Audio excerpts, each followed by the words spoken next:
So Review Pro has a way of helping you identify your negative, your neutral, and your positive reviews really clearly. So that helps us with such a huge volume of reviews identify which ones we need to prioritise. We do aim to respond to all reviews, but we obviously prioritise the negative and the neutral reviews, and also the positives that are really the ones that will become the hero, that will share that. So we may not spend a lot of time writing a lengthy response to a positive review, but we want to at least acknowledge that person for taking the time to write about their experience. If it's a negative review, we will sometimes require investigation, some more detailed response.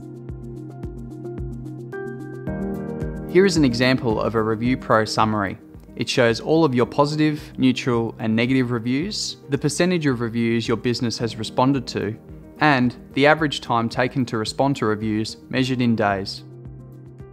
How should you say it? Destination Gold Coast has developed a cheat sheet with tips and tricks to assist you in responding to reviews. This includes best practice for responses. For example, don't rush. You should demonstrate the same thoughtfulness, attention to detail, and professionalism you would provide face-to-face. Be brief. Simply focus on the key issues. Be conversational and in line with your brand. Try to avoid corporate speak and marketing babble.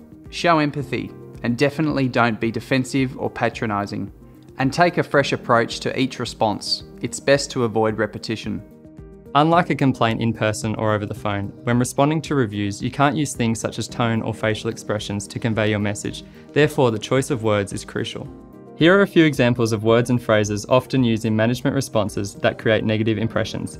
Can't, won't, shouldn't, it's against policy, unfortunately, problem, concerns, disappointed, unacceptable, sorry, and the dreaded but.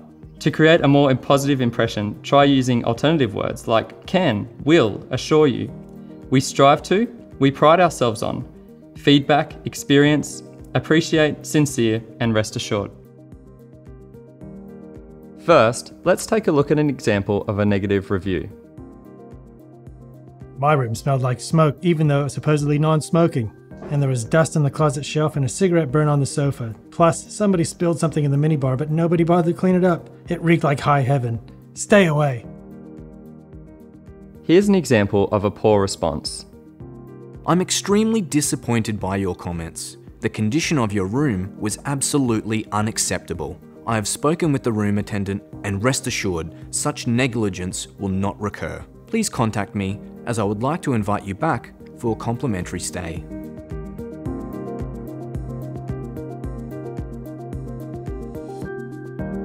Here's an example of a good response. We pride ourselves on our property upkeep and attention to detail, but clearly we were not up to your standards on your stay, and for that I am truly sorry. I've followed up with my team and the issues have been fixed. Thank you for bringing them to our attention. It helps us get better.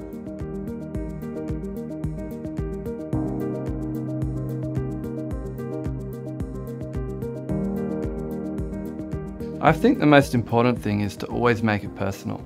We don't have any set response. We always answer our response directly to how the customer has reviewed us. So if they've mentioned a particular area of our business that they particularly liked or found negative, we'll answer it that way.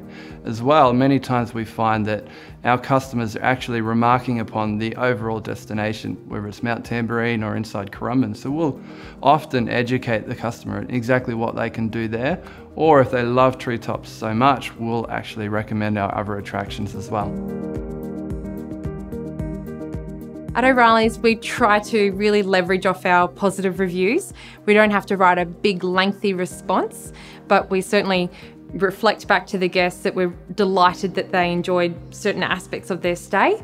And we also try to give them a recommendation or a personal little tip for next time they come to inspire them to come back, and maybe something that they haven't done during their recent visit.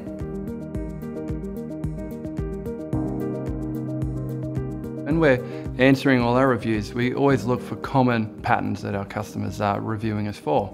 A lot of our customers who are coming in at the very last session of the day, which is at 3 p.m. Many of those customers were remarking on that they love Treetop Challenge, but they never had enough time to finish the activity. So what we actually did as a company was we decided to get rid of that 3 p.m. session, move it forward to 2:30 p.m, and then educate the customers as they're coming in. At 2:30, you might not always finish the adventure park, and so we're actually preempting them of a potential problem before it becomes one. Responding to positive reviews. An example is thank them. They're your advocates. You could also share the excitement. We are thrilled. Keep the responses varied by commenting on specifics, such as, I was particularly happy to read your comments about. I must agree, our location is unbeatable. Or, next time, be sure to try our crab cakes, my personal favourite. Say you look forward to welcoming them back, and there's no need to respond to all positive reviews. Responding to negative reviews. Aim to respond within 24 hours. Offer a sincere apology. Address the key issues. Provide an explanation. Say how you are following up. Be professional. Personalise the response. And fix the problem. Most negative reviews require action at an operational level. Make sure issues are shared with the relevant person and resolved. This will avoid recurring problems in the future. So O'Reilly's receives a great deal of reviews in English, but we do also receive reviews from the other international markets that visit our property. So where possible, if we have some staff on site that can assist us with responding in language, say for example in Chinese, we do seek their help. But if we don't have someone who speaks German on staff, then we will just respond in English, because we feel that responding in some language is better than not responding at all, and the person who wrote the review doesn't feel ignored. We use the language table on our Review Pro summary to really identify the guest satisfaction across our different international market segments, but also if we see a significant trend up or down from a particular international market, we can delve deeper into what is it that we are doing well that is really pleasing that market, or what do we need to address if it's a negative review or a high volume number of negative reviews. An example of how O'Reilly's uses the language table to assess our reviews by international market is we can see for the last 12 months, we've had 16 extra mentions that are positive for the Japanese market. So that, to me, as the marketing director, would be something that I would want to look into. What are we delivering as our guest experience that's really pleasing the Japanese? Is it something that we're delivering from a wildlife encounter or an animal show perspective? What is it that's making them happier and that is resulting in this increased number of reviews? So once we identify what it is that's resulting in all these extra positive reviews for the Japanese market, we would then be able to highlight that in our future marketing and really leverage off that particular idea or that particular experience.